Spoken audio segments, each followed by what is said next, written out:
10 years after a tourist vanished without a trace, fishermen drag a sealed sack from a remote lake. Inside is his perfectly preserved body, bound and sewn shut with chilling precision. But the most terrifying part? What they discover next proves he didn't die where he was found. Before we get into this case, remember to like, comment, subscribe, and turn on the notification bell so you never miss a new episode. Today's story is one of the most chilling disappearances I've ever covered. A tourist who vanished without a trace, only for his body to resurface 10 years later, sewn inside a sack at the bottom of a remote lake. What investigators found next shook an entire town. The morning the sack surfaced on Bentlow Lake, the fishermen didn't think much of it. Strange things floated up all the time: old debris, fallen branches, even the occasional deer carcass swept downstream by storms. But this was different. The sack was too perfectly shaped, too symmetrical, too heavy, and it didn't drift strangely like trash. It rose straight up as if something beneath the water finally let go. By the time the fishermen dragged it toward shore, the coarse canvas material tore slightly, revealing something pale inside. Human. Undeniably human. One of the men knelt, touched the fabric, and instantly recoiled. Inside, curled into a fetal position, was a body. Preserved. Intact. Clothed in hiking gear more than a decade out of fashion. His face was turned sideways, but his jawline and hair matched a picture burned into the town's memory.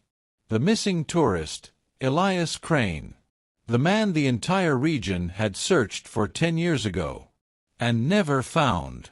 They zipped the sack back up and called the police. That was the morning the past rose from the lake. And the story of Elias Crane began again.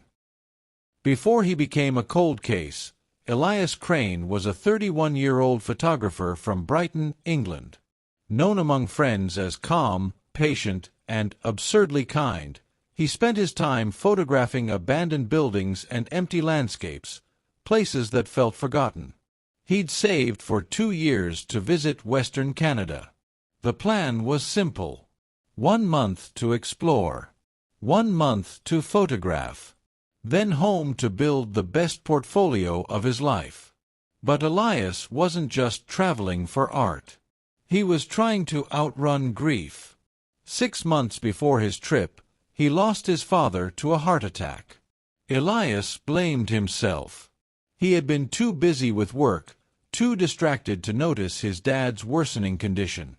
The guilt hollowed him out. Traveling felt like the only way to breathe again.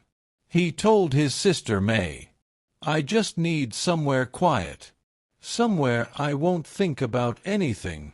He chose Bentlow National Reserve, a massive protected region of lakes, forests, and mountains few tourists dared explore alone. He wasn't supposed to disappear. But he did. When Elias arrived in the small Canadian town of Kettlebridge, he was polite, curious, and obviously lost. Locals remembered him well. His accent stood out, and so did the enormous camera he carried everywhere. 3 people saw him in his final days. Elias checked into Oakrest Lodge, a wooden inn run by elderly siblings Martha and Chester Boyd. Martha told police. You could tell he carried sadness. He smiled, but it never reached his eyes. That was typical of Elias since his father's death. He asked about secluded lakes, quiet trails, and abandoned cabins to photograph. Chester warned him, "Bentlow isn't a place for solo wanderers." Elias nodded, thanked him, and went anyway. Security footage showed Elias buying 2 bottles of water, a roll of duct tape, and a disposable camera. Harmless items, except the duct tape would later become important. Ranger Rosalind Pike spotted Elias entering the North Bentlow trail system. She said, "He kept checking behind him, like someone might be following." At the time, she assumed he was just nervous. Later, Everyone realized he wasn't nervous. He was scared.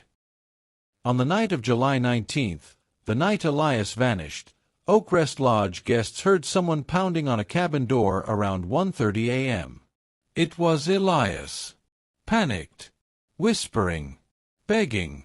Chester Boyd opened the door, finding Elias pale and trembling. Elias said one sentence. "There's a woman watching my window." When Chester stepped outside to check, no one was there. The forest was quiet. Chester asked if Elias wanted to stay in the main building for safety. But Elias shook his head. "She said she wants to talk.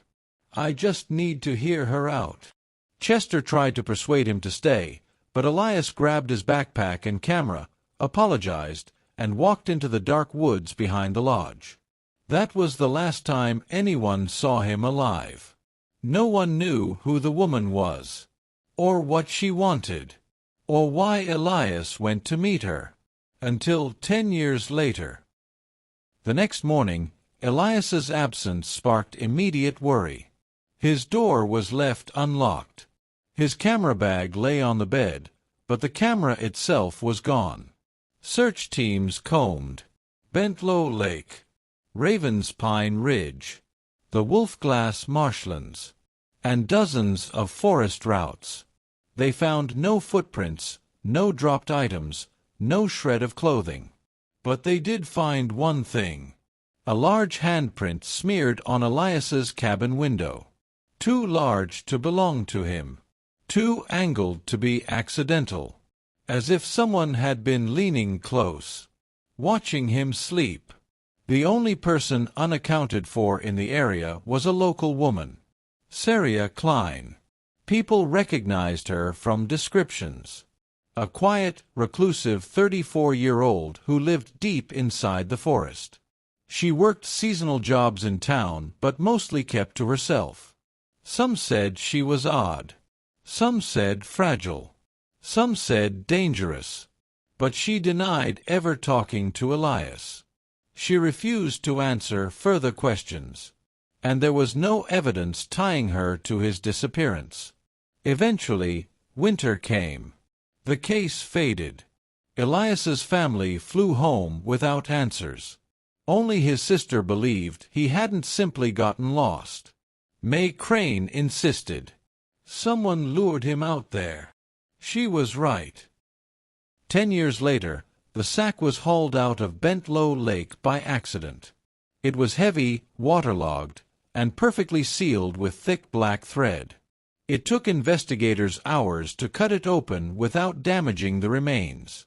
Inside was a fully preserved body, a hiking jacket, a pair of boots, a small pocket knife, a nylon gag, and a disposable camera with 3 undeveloped photos. But the most disturbing detail: the stitching. Every seam was reinforced. Every fold was methodical. Every closing knot was identical. The entire sack was sewn with the same precise, tight hand. A hand investigators recognized immediately. The hand of Elias Crane. Elias was known around town for repairing fishing nets and sewing custom canvas bags for trappers. Her stitching style was so unique locals joked they could spot it a mile away. Now that same stitching was wrapped around a corpse. The medical examiner concluded. Elias died from strangulation. His hands were bound with duct tape. His feet tied with cord. He had small bruises on his wrists consistent with struggling. And his time of death aligned exactly with the night he knocked on Chester's door. But one detail stood out above all. His camera, found inside the sack, contained recent photos. One photo showed a blurry woman's silhouette in the tree-line. Another showed an abandoned cabin. The third froze the room when investigators projected it on the screen. It showed a tiny lantern-lit interior with a woman, presumably Elias, sitting across from Elias. Her eyes were red. Her hands were folded. and behind them, on the wall, was a long strip of duct tape already torn from a roll. Elias had photographed the woman who would kill him. But why was he with her? Why was he sitting calmly? Why hadn't he run? The truth lay inside the cabin itself. The cabin from Elias's last photographs was known to locals as the Whisper Den, a derelict shelter used decades ago by hunters during hard winters. It was nearly impossible to find unless you knew where to look. Investigators hiked to the cabin, expecting vandalism and rot. Instead, they found a wooden table, 2 chairs, a burned-out lantern, and a rope hanging from the ceiling beam, along with faint dried blood drops on the ground, and deep grooves where someone had struggled while tied. There were also footprints preserved in the corner, hardened by old resin runoff. 1 set small, 1 set larger, 1 set belonging to shoes matching Elias's size. And on a makeshift shelf sat a sketchbook filled with drawings. Drawings of Elias, his cabin window, the lodge's courtyard, him walking through the forest. He had been watched for days. To understand the murder, the investigators had to understand Saria. Saria lived alone deep in the forest, in a crooked house built by her father. Her mother had left when Saria was young. Her father raised her off-grid, teaching her to hunt, sew, and live away from society. Locals described her as intelligent, quiet, skittish, and deeply mistrustful of outsiders. She rarely spoke more than a few words, avoided eye contact, and had unpredictable emotional swings. But 10 years ago, one event shattered her already unstable life. Her father died in a logging accident. She lost the only person she trusted. She withdrew further into the woods, lived among shadows, watched hikers and tourists without interacting, and she became convinced someone was watching her. According to a therapist she briefly saw years later, Saria suffered from severe paranoia and believed strangers followed her. Her drawings of Elias suggested she thought he was following her, not the other way around. But Elias had simply walked the wrong trail at the wrong time. And something in Saria's mind snapped. Piecing together evidence, police reconstructed Elias's final hours. Elias likely photographed Saria accidentally on the forest path. His camera contained one blurry shot of a woman partially hidden behind trees. To Saria, already paranoid, this meant he was watching her. Saria followed him back to Oak Rest Lodge. She watched his cabin window for hours, convinced he was spying on her. When Elias woke and saw her, he panicked, rightfully. But he made a tragic mistake. He believed she wanted to talk. 3. The walk into the woods. Saria led him to the Whisper Den, telling him she wanted to clear things up. Witnesses later found scribbled notes in her sketchbook reading. He needs to stop looking. He knows something. He will tell. The disposable camera photo showed Elias sitting calmly, hands visible, not yet tied. Investigators believe Elias was trying to reassure her. But paranoia doesn't respond to reassurances. When Elias tried to leave, Saria grabbed duct tape from her bag, something she carried to patch holes in her shelter. She bound his wrists. When he resisted, she hit him once with a lantern. The rope hanging from the ceiling beam wasn't for hanging. It was to immobilize him. She tied him upright and questioned him for hours. One recovered audio fragment from Elias's camera microphone captured his voice saying, "I'm not following you. I don't even know you." Then a crash, a scuffle, and silence. He died shortly after, strangled with a rope. What Saria did next wasn't the act of someone trying to hide evidence. It was the act of someone performing a ritual. She changed Elias's clothes, wiped his face, folded his limbs, sewed him into a canvas sack with careful, almost loving precision. It was the same method she used when preserving animal hides, a method taught to her by her father. She weighted the sack with stones, dragged it to Bentlow Lake, and let it sink. Then she vanished.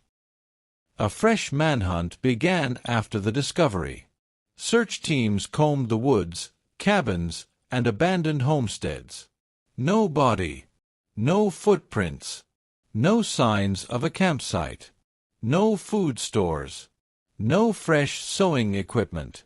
But one ranger swore she saw a woman's silhouette at dusk near Needlepoint Ridge, then watched it disappear between trees without a sound. Another hiker reported a thin woman stealing food from his pack while he slept. A trapper found a perfectly sewn canvas pouch hanging from a tree, identical stitching to the sack. But nothing confirmed Saria was alive. Some believe she died long ago. Some believe she watches from the forest, avoiding humans more than ever.